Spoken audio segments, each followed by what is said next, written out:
All right, this is what it's come to in our political climate. Now our own Attorney General essentially pled the fifth. Attorney General Loretta Lynch is refusing to answer any questions posed by our elected representatives in Congress about the ransom payment President Obama made to Iran in exchange for the American hostages they held. And joining me now to discuss this from the Washington Free Beacon is Adam Kredo. Adam, hi, how are you? I'm doing well. Thanks for having me. All right, Adam. So this situation, essentially Senator Rubio and Senator Pompeo posed a series of questions about how that cash payment, that $1.7 billion, of course, divided into $400 million and then the 1.3, how that cash payment to Iran was approved and delivered, and our Attorney General is refusing to answer? You got it correct. It's pretty shocking, but it happens to be the case. Now, the senator and congressman petitioned the Attorney General back in early October. 13 questions. I read through them, very clear. How was this approved? By what method? How was it signed off? Now, of course, the administration needed to get legal permission to do what it did with Iran, so that would have come, at least in part, from the Attorney General. The response they got back was a canned answer from an assistant, not even Attorney General Lynch herself. And now the lawmakers are quite understandably angry, because there have been numerous investigations about this cash payment and why the administration won't answer questions about it. And now this is just another instance of them stonewalling. And the suspicion among sources I've spoken to and others is that really here the truth is actually more disturbing than just the administration stonewalling. Right, because let me just clarify this. This woman is the head of the Justice Department. Her job is law and order in our nation. Why would she refuse? Is she afraid of incriminating herself? Well, I think that's the implication by the letter here when they write that she essentially pled the fifth in not responding to these questions. I think that implication is really quite clear, that they're saying, look, we represent the American public. Congress has oversight. Congress is the body that the administration has to answer to on this. And the response that they got so far, I think, is really the administration just turning their back and stonewalling once again. Right, and I suppose, to be fair here, the Justice Department claims that they're barred from publicly disclosing details about the Iran deal. But my question is, this information is not classified. It's not. Members of Congress can view this here. So when they talk about being barred from disclosing details publicly, barred by whom?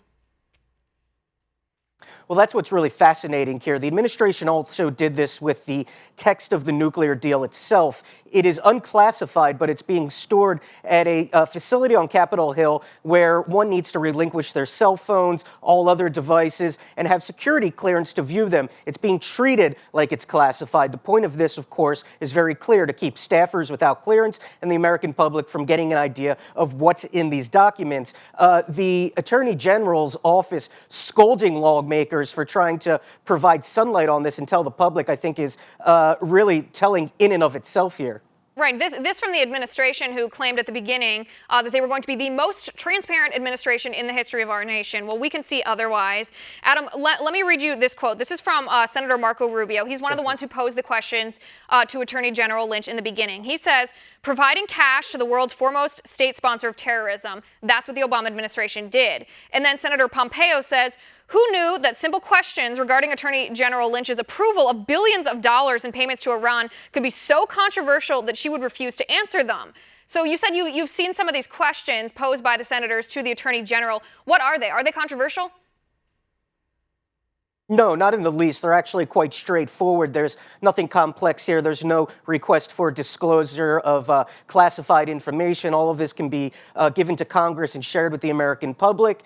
The questions are as straightforward as who approved this, how was it approved, by what mechanisms. They'd like to see documents, a paper trail of how this was approved. It's really just a matter of oversight, which Congress routinely does. But when it comes to this Iran nuclear deal, we just don't see disclosure from the administration. There's very much a lack of transparency, and it's been just at every corner of this. Not the secret $1.7 billion in and of itself, but the deal text itself. That's still hidden. The reason you've not heard about every parameter of the nuclear deal itself is because that's also being treated like it's classified, even though it's not. Right, and like you said, it's not classified. There's no two ways about that. This is not Hillary Clinton not classified. This is truly not classified here, and it begs the question, at least from my point of view, why are they blocking Congress from the truth? Why are they blocking the media from the truth? Why are they blocking us from the truth? Because it's our lives at stake here. It's our money they use to ransom these hostages. It's us that they're supposed to represent. Why can't we see the truth?